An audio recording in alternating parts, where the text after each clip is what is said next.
Агар мо ҳама каса ҳаракат накунем, дар муддати 3 то 5 сола нархи гӯшт то 150 сомон мерава мераса. Видеоро то охира тамошо кунем, бародарҷоно, хулосаотонам буроред. салом алейкум бародарҷонои азиз, умедворам ки ҳама каса сиҳату саломат ҳастед. Ҳама каса хушомадед ба сомонаи мо, яъне сомонаи дӯстии халқо. ҳазор раҳмати зиёд ба ҳамаи шумо ки навораи моро тамошо мекунед, обуна мешавед, теъдоди мо ҳам ай 2000 болотар шид. бародарҷоно, яке мавзӯи муҳими имрӯзаи ҷомеа мавзӯи гӯштае. дар бораи гӯшт каме ҳам бошад, ай таҷрибаи хумон, ай фаҳмиши хумон баҳри шумо пешкаш мекунем.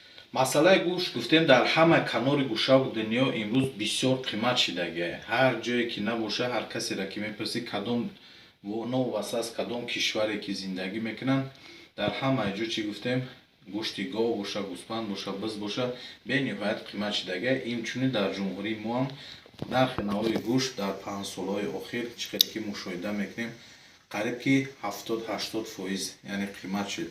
ай 50-55% то 85-90-95 то 100 рафта. Чӣ хеле ки шумо дар доска нигоҳ мекунем, ин статистикаи Google ки дар рӯи 193 давлати рӯи дунё, дар ҳамин ҷо Google статистикада чикор мекунем, мушоҳида кардагием ки яъне Тоҷикистон ҷои 86-ум ҷоро мегирад дар истеҳсоли гӯшт. ай байни 193 давлати рӯи дунё Тоҷикистон ҷои 86-ума мегирад. ҷои якума бошад барои истеҳсол кардани гӯшт, и якум Хитой мешавад, ки Хитой зиёда ай 926 миллион тонн дар як сол чикор мекунад, пешкаши мардумаш мекунад, ки сари ҳар як нафарашда 66 килограмм мерасад.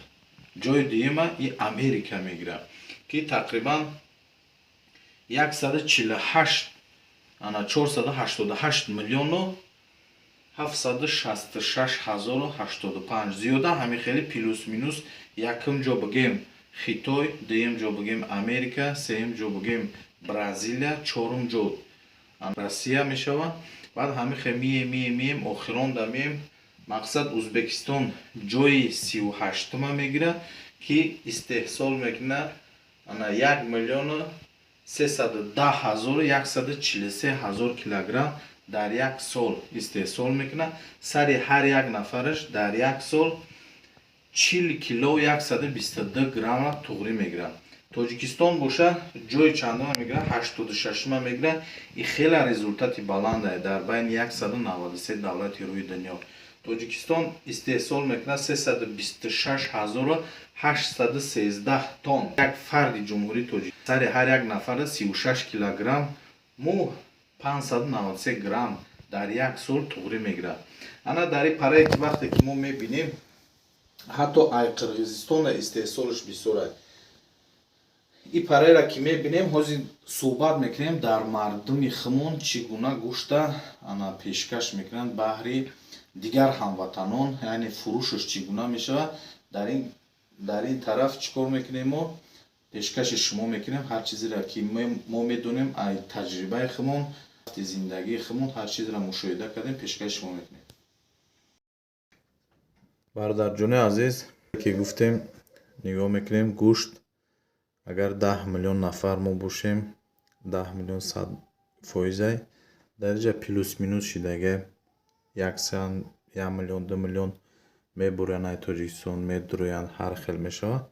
дар умум мо 10 миллиона гирифтем, 100% гуфтем ки чи ай 100% ташкил мекунад.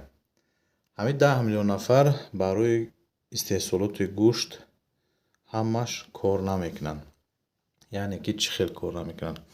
ай 10 миллион 50% агар мо заноро ташкил кунем, заноро бигем барои нигоҳ кардани чорвоҳо ҳастанд, дар хонаҳо ёрдам мекунанд, корбори адира мекунанд, корбори молоро нигоҳ мекунанд.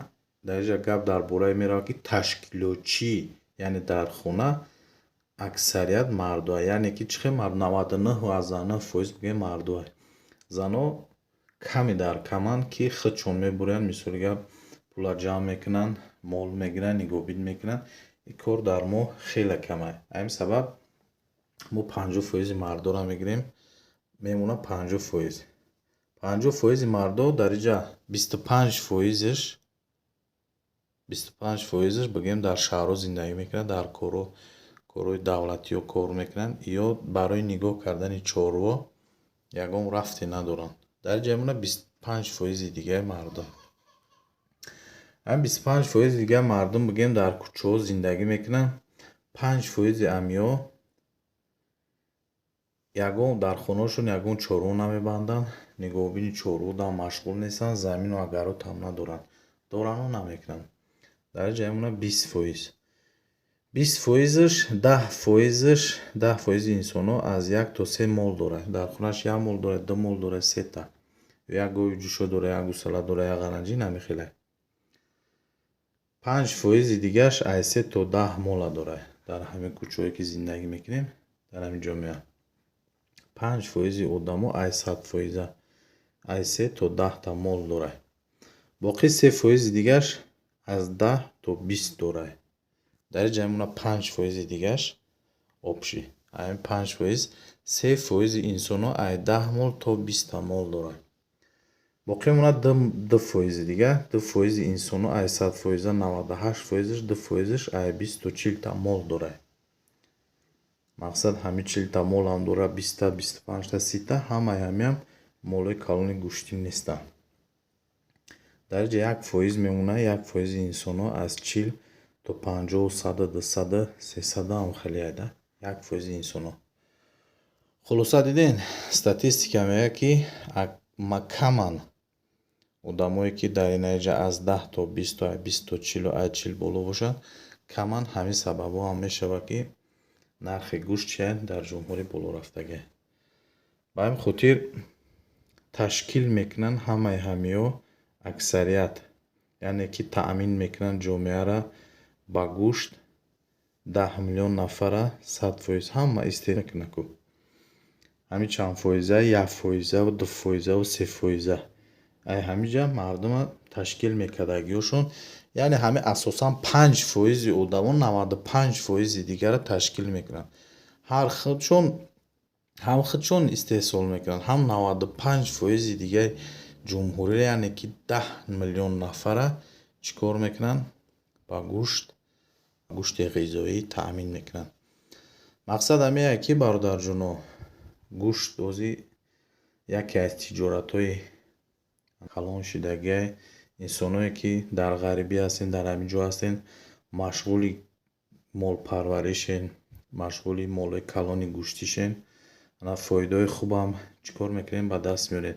мисоли оддӣ мегирем, агар дар як сол 10 тонн истеҳсол кард, 10 тонн аз 800 000 сомон то 900-950 000 сомон пул мешавад. пули майда нестае ки пули калон аён. ба ҳамин хотир дар навори оянда роҳҳои ҳалли ҳамин масъалаҳоро чӣ гуна роҳҳои ҳаллша, ҳар чизеро ки мо медонем ва ҳар чизеро ки намедонем аз дигарҳои медонистагиҳо мепурсем ва ҳар кадоме ки шумо ҳам медонед дар поёни комментария бинависед. мо дар дарси оянда хеле як дарси дигар мекунем. роҳҳои ҳаллша, яъне ки роҳҳои конкурент буданша, роҳҳои арзон шиданша кӯшиш мекунем ки баҳри шумо пешкаш кунем. боқӣ дар канал обуна шавед бародарҷонои азиз. лайкотонро монем, видеоро поделиться кунед. барномаҳои оянда.